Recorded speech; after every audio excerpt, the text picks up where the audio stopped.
안녕하십니까. 5월 12일 월요일 오전 11시를 넘겼습니다.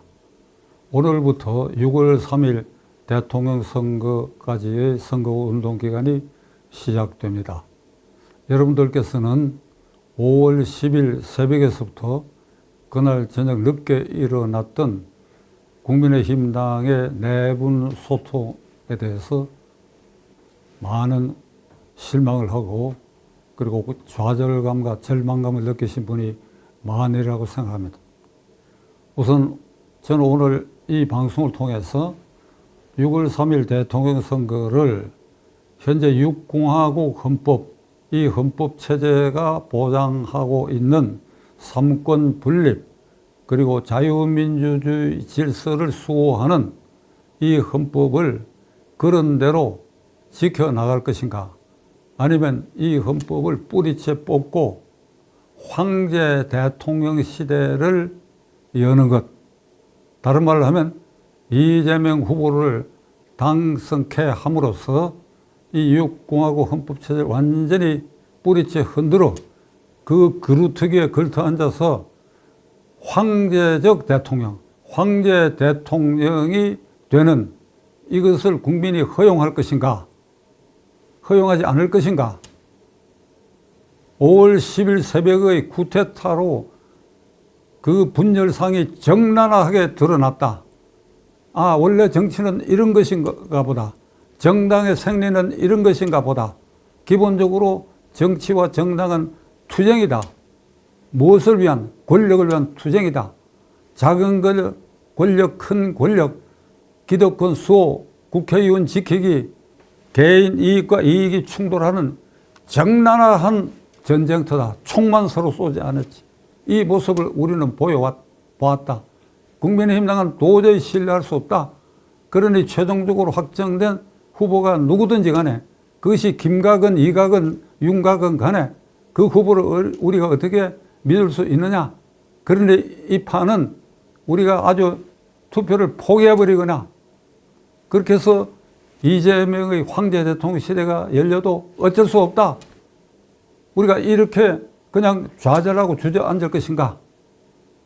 이 선택을 해야 할 기로에서 오늘부터 대통령 선거운동이 시작되는 것입니다.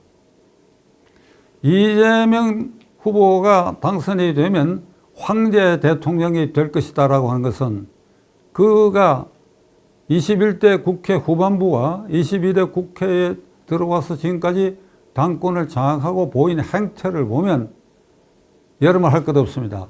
국회 완전 장악했지요. 국민의힘당 숨소리도 못 내지 않습니까? 그 대통령 탄핵했지요. 32건에 이르는 탄핵 발의를 했지요. 그 국회를 완전히 장악해가 그 권력으로 정부를 완전히 손발을 묶어놔 버렸지요.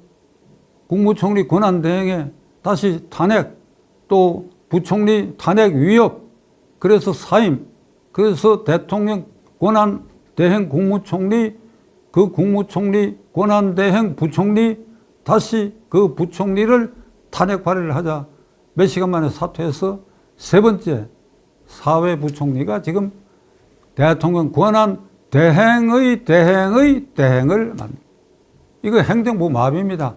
행정부 공무원들이 책임 있는 일 하질 않습니다. 행정부 마비시켰어요. 법원은 이재명의 공세 아래 전부 고개 숙였어. 위정교사 사건 판결 연기, 대장동 사건 판결 연기, 그 다음에 대법원에서 5월 1일 파기환송된 그래 고등법원 심리에 계류 중인 2차 공직선거법 위반 사건, 그것도 5월 15일에 기일이 지정된 거 다시 대통령 선거일 이후인 6월 28일로 연기. 그러니까 이재명은 지금 이 법원으로부터 그의 사법 리스크를 완전히 방어하고 해방이 된 상태입니다. 거기다가 오는 14일 날은 대법원장과 10명의 대법관을 법사위에 불러가지고 청문회를 하는데 왜 너희들이 고등법원에서 무죄 판결 난 이재명 피고인의 사건을 서둘러 가지고 5월 1일 제대로 심리도 하지 않고 무죄 취지로 유죄 취지로 판결해서 고등법원으로 환송했느냐? 왜 그랬느냐? 무슨 연결고리가 있느냐? 이런 걸 따지기 위해서 대법원장을 청문회장에 세우겠다는 거예요. 이게 우리 정부 수립 이후에 처음 있는 일입니다. 이게 망신주기예요. 망신. 월권도 보통 월권이 아닙니다. 제가 보기에는 이런 일을 획책하는 이 강경파 그리고 법사위원장 등을 비롯한 민주당의 법사위원들에 대해서는 이게 국회의원의 자율권을 위배했을 뿐 아니라 면책특권도 위반하는 소치인데 이거 국민의힘당이 이거 제대로 대응하지 못하고 있어요. 그러니까 이제 대법원장까지 굴복을 시켰어. 시킬 태세에 사실상 법원 전체 분위기는 이제 이재명과 관련된 모든 사건의 고개를 숙임으로써 이게 사법부가 또 마비 상태에 들어가요. 헌법재판소 완전히 장악해. 윤 대통령을 탄핵 결정 8대0으로 탄핵 결정한 것에 대해서 그 직후에 임기 만료로 퇴임한 문형배 당시 헌법재판소 소장 대리가 공개적으로 대학 등의 강연을 통해서 왜 헌법재판소의 이 최종 결정이 늦어졌느냐 하는 이유를 설명하면서 8대0 만장일치로 윤석열 대통령을 파면하기 위해서 설득 기간이 길어서 그렇다. 이게 설득이라는 게 협박이지요. 그러니까 법관으로서 양심에 따라 헌법과 법률에 재판한다고 하는 그 권한을 자기가 침해했다는 걸 공공연하게 얘기하는데도 어디서 이걸 따질 데가 없어요. 다시 말하면 이제 이재명 후보가 대통령이 되면 국회 완전 장악, 그리고 대통령의 행정부 완전 장악, 사법부 완전히 길을 들였어. 그리고 헌법재판소 완전 장악. 이쯤 되면 상권 분립이고 자유민주 질서를 수호한다는 이 헌법의 이 기둥은 뿌리채 뽑아버리는 거예요. 그 위에 걸터앉았다. 우리가 흔히 제왕적 대통령이라고 과거 시대를 비판하는 일인데 이건 그거 정도를 넘어서서 완전히 황제권이에요. 제가 황제라는 말을 쓰는 것은 중국의 춘추 전국시대를 겪으면서 전국시대의 천하를 평정했던 진나라의 영정이 왕이라는 호칭을 폐지해버리고 내가 최초로 중국 대륙을 통일한 사람이다. 그러므로 삼황오제에서 황자와 제자를 따서 나는 황제다.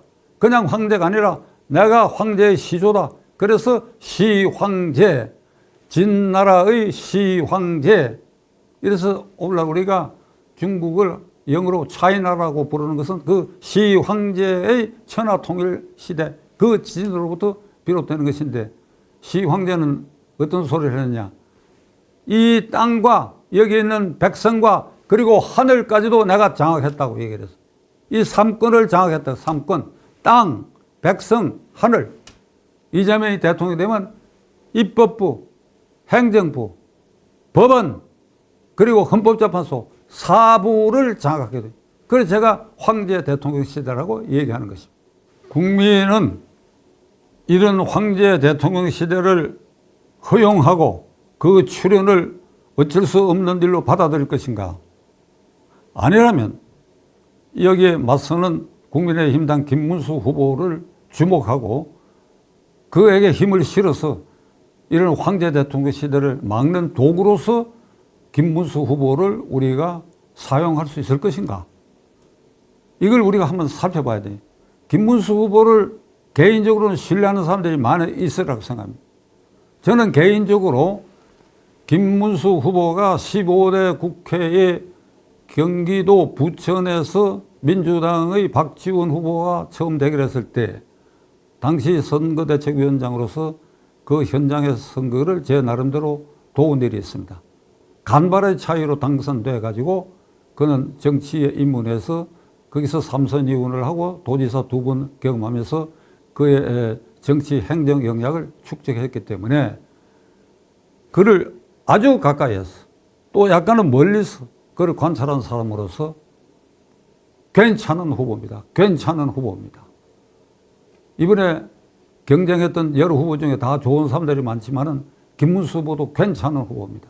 성격이 직정 경영하고 청렴 결백하고 일관되고 그리고 그 나름으로 우국충정으로 살아온 사람. 제가 그 그를 지켜본 사람의 하나로서 증인으로서 여러분들에게 말씀드린 것입니다.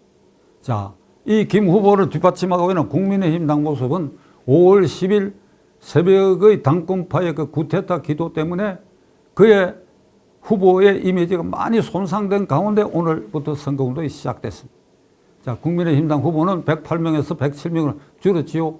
김무언가 하는 의원이 탈당을 했기 때문에 그 107명의 국회의원들이 5월 10일 새벽의 구테타 과정을 통해 가지고 집단으로서 제가 바라보기에는 그 전부가 기회주의 입장을 취했고 당권파에 영합했다가 또 거기서 떨어지기도 하고 지금도 우물쭈물하고 그렇게 해서 김문수 후보를 돕는 그 체제의 적극성을 띄어내야 한다 해서 의문을 품고 있습니다만은 제가 그러나 그대들 이번 대통령 선거 결과에 관계없이 국회의원 임기는 앞으로도 3년 남았다. 세비도 계속 챙길 수 있다.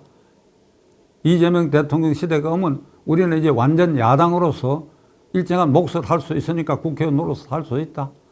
그리고 엄청난 혜택은 그대로 유지될 수 있다.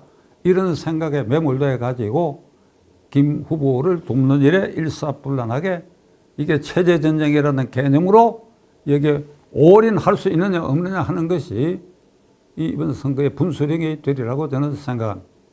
5월 10일 이전까지 일은 저는 잊어버리려고 합니다. 그대들 107명이 보인 행태에 대해서 저는 제 기억에서 일단 지우려고 합니다. 오늘 이 순간부터 뭉쳐라.